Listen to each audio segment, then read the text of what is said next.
to introduce him and bring him to the podium.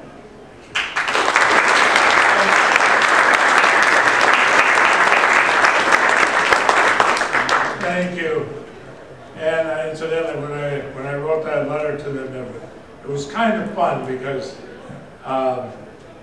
twice I've been a delegate to the UN. It's nominated by the President, confirmed by the Senate, gives you the right to vote in the General Assembly.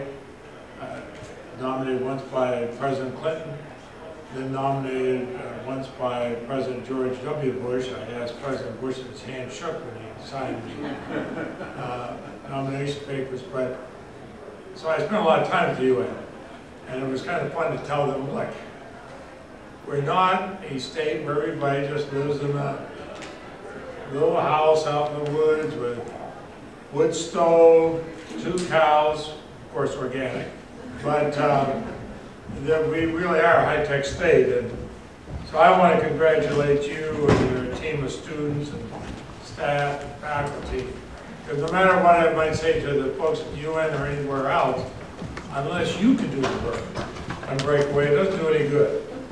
And there are a whole lot of challenges to completing a project of this size. The funding is just one part of it.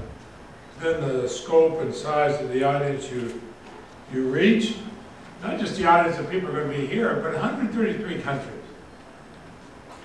You deserve applause. And that's why Marcel and I are here today.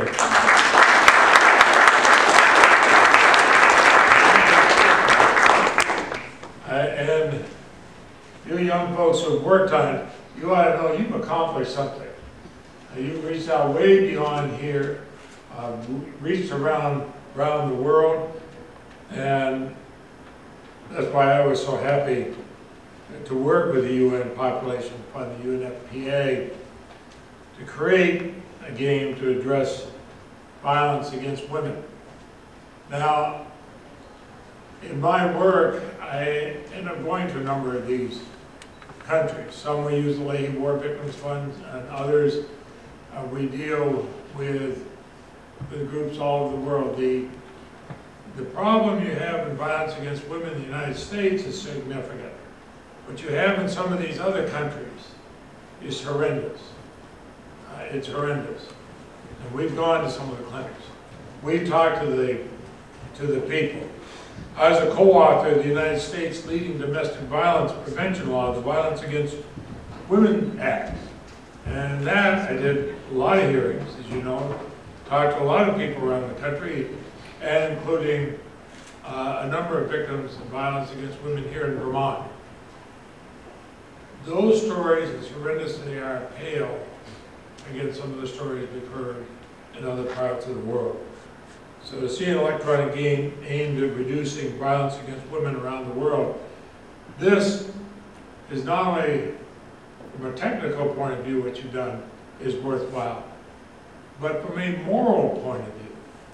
What you've done to save lives around the world. You realize the work you've done here, you're probably going to save people that you'll never meet.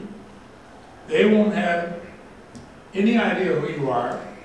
In some of these places around the world, they won't know what Champlain College is. They won't even know what Vermont is. All they'll know is that their lives are better because of what you did.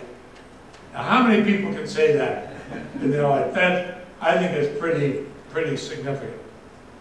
And I was talking to Tim Shea earlier when we came in here about how we can do these things. And when I first reached out to UNFPA, I had no idea the project would become linked to the World Cup in South Africa. I didn't know that you'd have a soccer star from my grandparents' home country of Italy as a spokesperson. But I'm most compelled it's a student-driven project. There are research and development trips to Africa, as well as concept design, character development meetings, formal presentations to funders.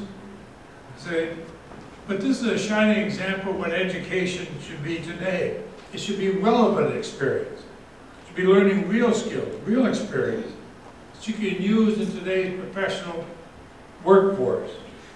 and also to reflect what is a fast-changing workforce. You become an engaged global peer. You study innovative concepts. You tackle the root of a generationally embedded social issue. You've all taken part in this venture. All the students who worked on this should walk away knowing they've taken a quantum leap forward in their professional life and in the skills that they have.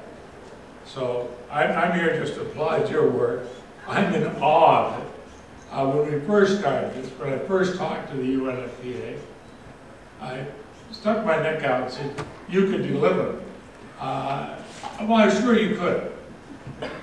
Nobody ever realized you could deliver this well, and I'm awfully, awfully proud of you. Thank you very, very much.